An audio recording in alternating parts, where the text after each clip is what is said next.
Okay, so now I have my sterile gloves on. Remember, we practiced this the other day. So I'm going to go ahead and move over to my sterile field. What I need to do first is take the first drape off, and I'm going to lay this for a man. I'm going to lay this kind of right underneath his legs, shiny side down, and I want to show you how to do this. You're going to put your thumbs in the back, and then you're going to bend the drape over your hands, and then just lay this underneath the patient. Remember, your hands are sterile at this point, so the only thing you can touch is the drape. And we're just going to lay this right between his legs. If it was a female, you would just ask her to lift her bum up just a little bit and slide the drape under her bum. The drape is eventually going to become your landing point for your kit. So when you bring your kit over to the patient, you're going to lay it on the sterile drape. You can go ahead and take these supplies off. You don't need those for this procedure. I'm just going to lay them over here. And then I'm going to take my fingers, because the outside of this is clean, not sterile. I'm just going to go ahead and take my fingers on the inside and bring the bottom part of my drape down. Inside you'll find another pair of gloves. We're not going to use those gloves, we're going to use the gloves from the outside. And I'm going to get to the next drape, which is called a fenestrated drape. And something that's fenestrated has a hole in it. And of course, for a man, you can tell right where the hole's going to go. And I'm just going to lay that across him. For a female, you don't have to use a fenestrated drape. It just falls everywhere.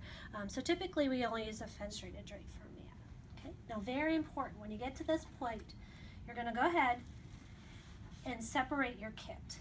And the bottom part of the kit is the actual Foley catheter. It's in a blue bag.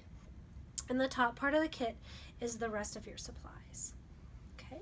So I'm going to go ahead and take the catheter out of the blue bag very carefully. I don't want it to flop anywhere. Okay, and I'm going to leave that in here. And this is what I'm going to use my bag for. I'm going to bring my bag, I'm going to bring it over and just touch my bag. Remember, I have sterile gloves on, so I can't touch the inside of the bag with my hand. I'm just going to drop it in. I'm going to go ahead and take my sterile water, take the cap off, and apply it right to the port on the catheter, and just leave this in here. I'm going to go ahead and open up my swabs, and this is where the betadine, iodine, shellfish comes from, and there's a tear here. When you're practicing with these, I don't want you to open them, because the iodine will stain the mannequin. So when you're practicing, don't open them. We'll actually have you open them for the first time on the day of comps, but I wanted to show you what they look like. And you can get iodine kind of everywhere. So you're going to go over here, throw these into your bag without touching the inside. And the last thing is the lubricant. And for a man, we're just going to put the lubricant in our box. For a female, we would squirt it in the box. I always say catch up a ketchup packet. Squirt it into the box and run your catheter through it. And I'll show you that when we come back to lab. The last thing I'm going to do is bring my catheter kit over to the patient.